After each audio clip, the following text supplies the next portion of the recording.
साथ संगत जी, प्यार से कहना दान निरंकार जी।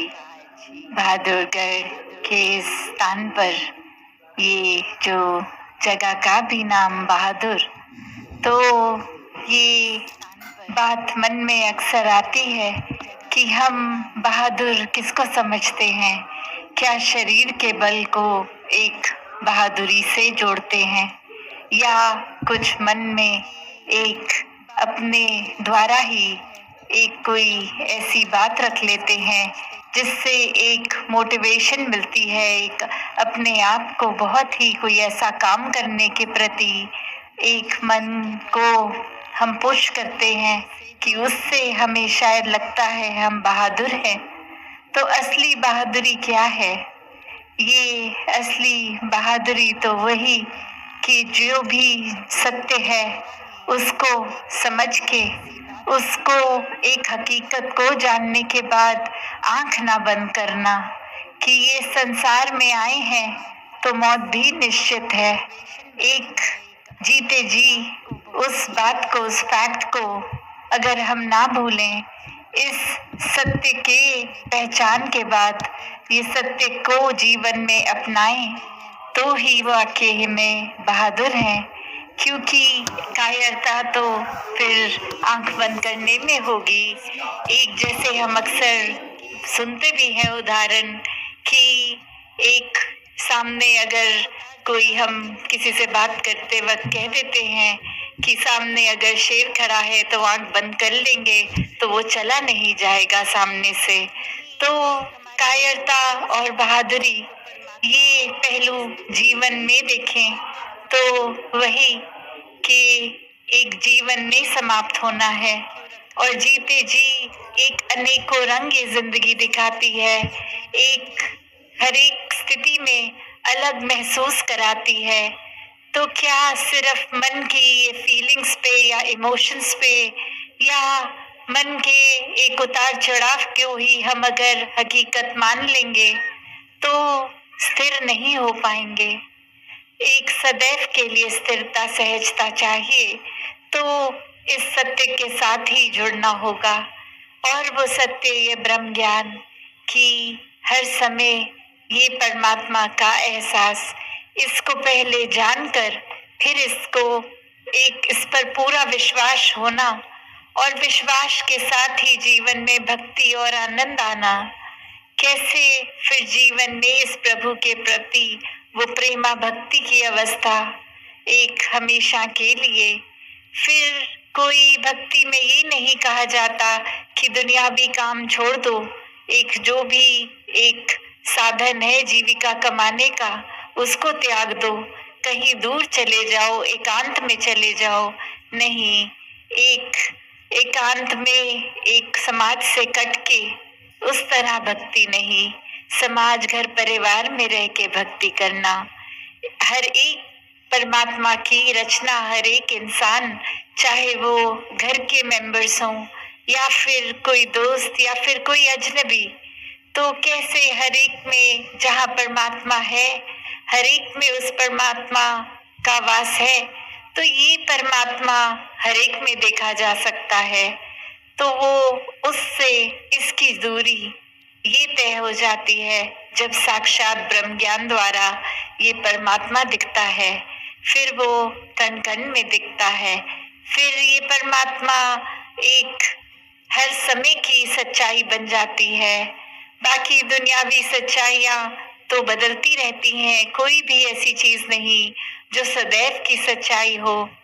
एक शरीर को भी हम ले तो ये भी बदल जाता है, हमारे सोच ख्याल को लें ये भी बदल जाते हैं, कोई भी तत्व ले लें वो भी अपना रूप बदल लेता है।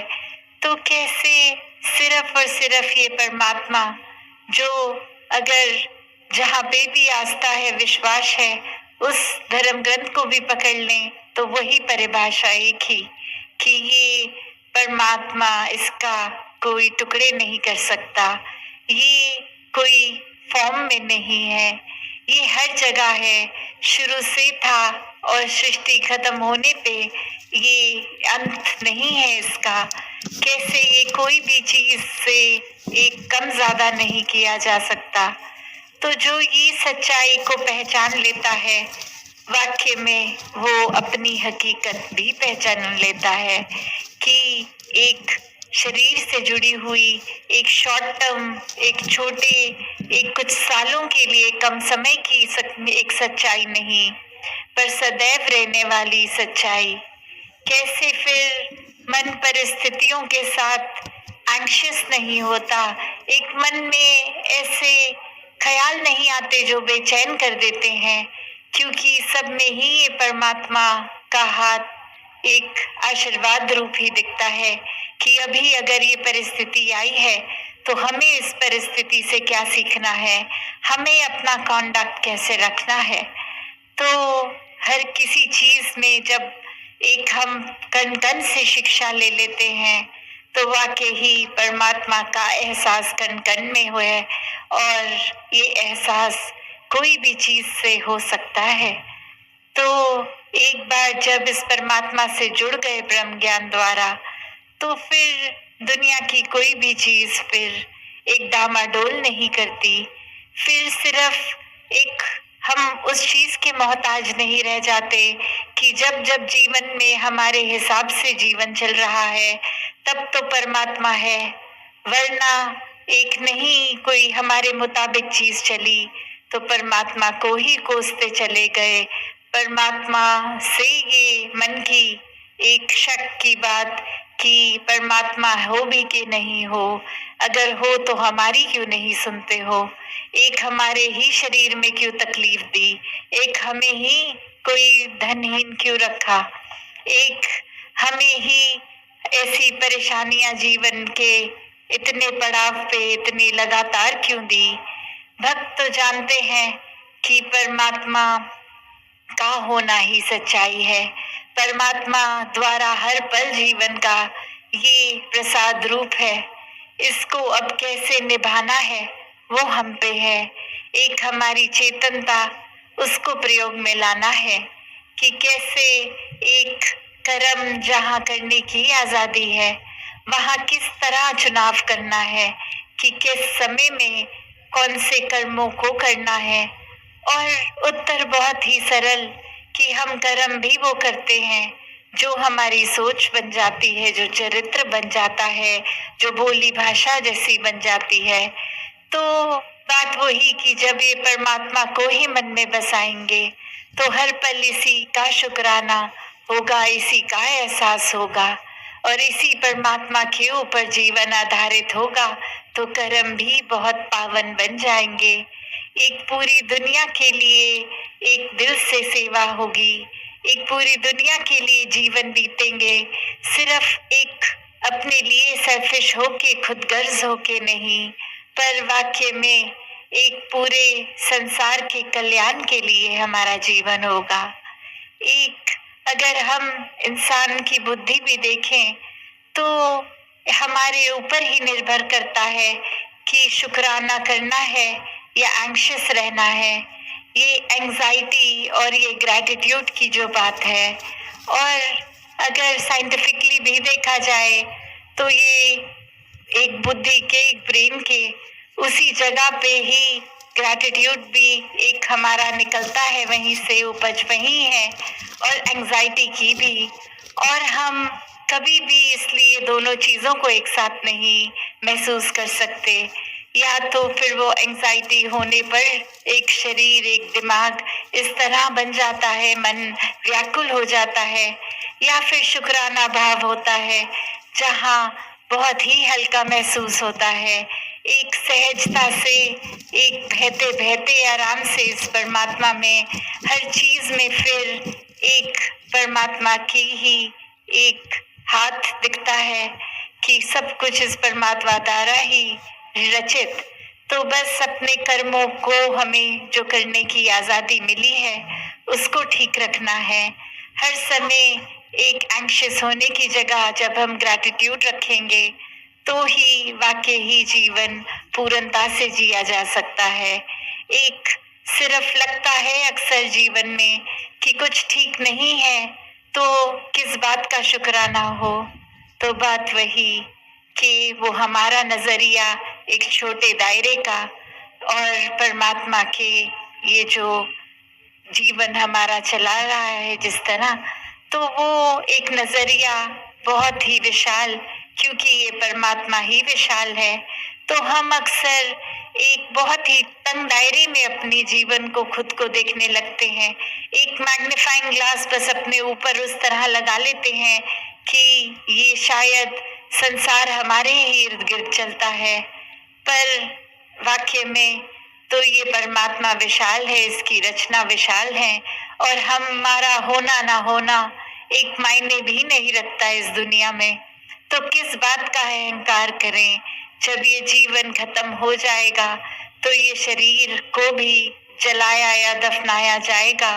एक कोई भी बात की कीमत नहीं होगी। घर परिवार में भी एक धीरे धीरे वो होने का एहसास खत्म हो जाएगा। जो एक फंक्शनैलिटी है वो भी जिम्मेवारी रूप हर एक में बढ़ जाएगी और एक समय हमारा होना ना होना किसी के ध्यान में भी नहीं होगा।